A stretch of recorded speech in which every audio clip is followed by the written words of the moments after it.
যে বর্তমান সরকারকে একটা ভূতে ধরেছে। শেখ হাসিনা বিতাড়িত হওয়ার পর থেকে সেই ভূত এখন বর্তমান বিএনপির ঘাড়ে সওয়ার হয়েছে। তো তাড়াতাড়ি ভুলে গেলেন জনগণকে অপমান করার পরিণাম। সেই শেখ হাসিনার জনগণকে অপমান করার ভূত এসে সওয়ার হয়েছে এখন বিএনপির কাঁধে। আমি সংক্ষেপে 2-3টি কথা বলি। আমি বলি কি, যে বর্তমান সরকারকে একটা ভূতে ধরেছে। এটা হলো শেখ হাসিনার ভূত। যেই ভূত শেখ হাসিনাকে ধরেছিল, শেখ হাসিনা বিতাড়িত হওয়ার পর থেকে সেই ভূত এখন বর্তমান বিএনপির ঘাড়ে সওয়ার হয়েছে। ভূতটা হলো জনগণকে অপমান করার ভূত।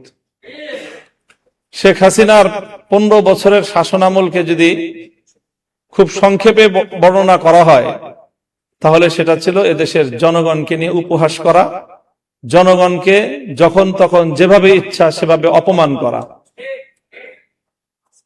শেখ হাসিনা বাংলাদেশের মানুষকে শুনিয়েছিল নতুন এক গণতন্ত্রের সংজ্ঞা, উন্নয়নের গণতন্ত্র। জনগণের মতামত লাগবে না, তিনি পদ্মা সেতু আর মেট্রো রেল দিয়ে গণতন্ত্র বাস্তবায়ন করেছিলেন। এভাবে সর্বশেষ শেখ হাসিনার পতনের কফিনে সর্বশেষ যে ব্রেকটা ঠুকেছিল, সেটাও ছিল জনগণকে অপমান করার এক ভয়াবহ বিভৎস দৃষ্টান্ত। বলেছিল বাংলাদেশের 4 কোটি ছাত্র জনতাকে রাজাকারের নাতিপুতি। ভুলে যাওয়ার কথা নয়, আমার দেশের আত্মমর্যাদা সম্পন্ন 4 কোটি ছাত্র জনতা সেদিন রাতের অন্ধকারে বেরিয়ে এসে বলেছিল, আমি কে, তুমি কে। এত তাড়াতাড়ি ভুলে গেলেন জনগণকে অপমান করার পরিণাম। সেই শেখ হাসিনার জনগণকে অপমান করার ভূত এসে সওয়ার হয়েছে এখন বিএনপির কাঁধে। এই জন্য বিএনপির পক্ষ থেকে একবার জনগণের সার্বভৌমত্বের প্যারালাল এনে দাঁড় করানো হয় তাদের 2/3 সংসদের এই সার্বভৌমত্বকে। এখানে সংসদে দাঁড়িয়ে গোটা জাতিকে মূর্খ সাব্যস্ত করা হয়। বলেন নাই উনি যে এদেশের জনগণ তারা যে গণভোটে ভোট দিয়েছে, না বুঝে ভোট দিয়েছে। গোটা দেশের জনগণকে মূর্খ সাব্যস্ত করেন, এরপরে উনি মাস্টার সাজেন এই মূর্খ জনগণকে বোঝানোর জন্য। উনি মাস্টার সেজে এদেশের সংসদের 300 সদস্যকে আর এই 300 সদস্য যারা গোটা দেশের জনগণের প্রতিনিধিত্ব করে তাদেরকে সংবিধান পড়ান মাস্টার সেজে।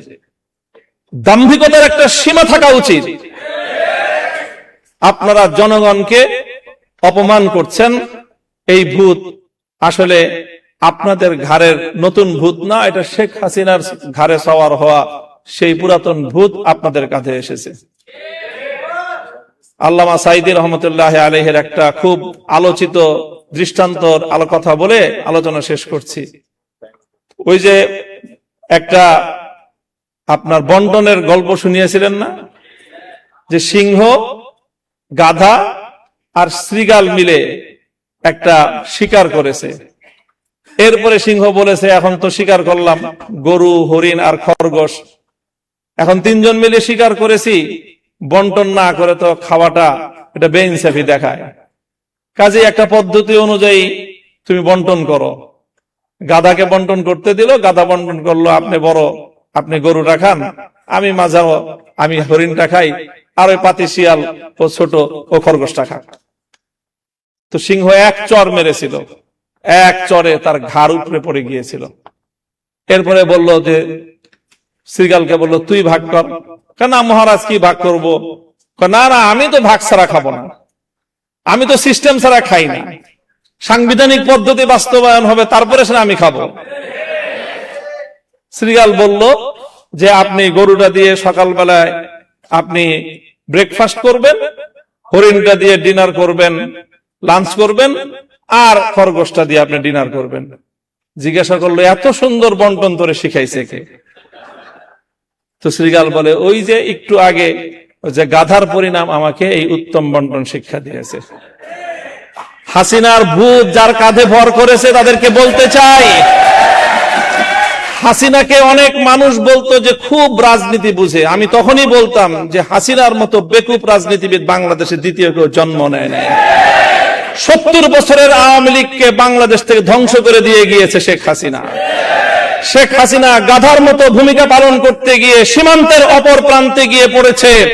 তোমরা শ্রীগালের মতো যদি সেই শেখ হাসিনার পথ অবলম্বন করার চেষ্টা করো, সেখান থেকে শিক্ষা গ্রহণ করো, তোমার পরিণাম ভিন্ন কিছু হবে না।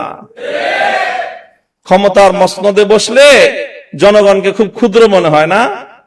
ক্ষমতার মসনদে বসে শুনেছিলাম ইঁদুর নাকি নিজেকে সিংহের মতো ভাবে।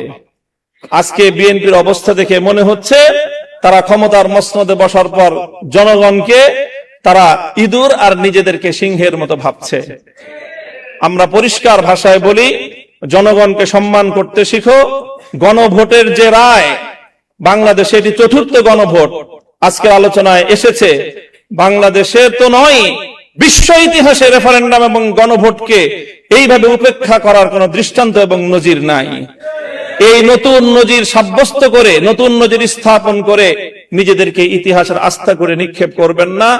শহীদ জিয়াউর রহমান, বেগম খালেদা জিয়ার, বিএনপির প্রতি আমাদের এটা সর্বশেষ শুভকামনা। এরপরও যদি আমাদের আর কিছু বলতে হয়, আন্দোলনের মাঠে কথা হবে, রাজপথে আমরা তোমাদেরকে মোকাবেলা করবো ইনশাআল্লাহ। আপনাদের সকলকে অসংখ্য ধন্যবাদ। এবং 11 দলীয় ঐক্য যে অব্যাহত এই গণভোটের রায় কার্যকর করার জন্য যা যা করতে হয় তাই করবে ইনশাআল্লাহ। 11 দলীয় ঐক্যের শরিক দল বাংলাদেশ খেলাফত মজলিস ইতিমধ্যে আগামী 24শে এপ্রিল সোহরাওয়ার্দী উদ্যানে গণসমাবেশের ডাক দিয়েছে। এভাবে পর্যায়ক্রমে আমরা ইনশাআল্লাহ এই গণভোটের রায় কার্যকর করেই ঘরে ফিরব। সকলকে সেই আন্দোলনের পথে থাকার উদাত্ত আহ্বান জানিয়ে বক্তব্য শেষ করছি। আসসালামু আলাইকুম ওয়া রাহমাতুল্লাহ।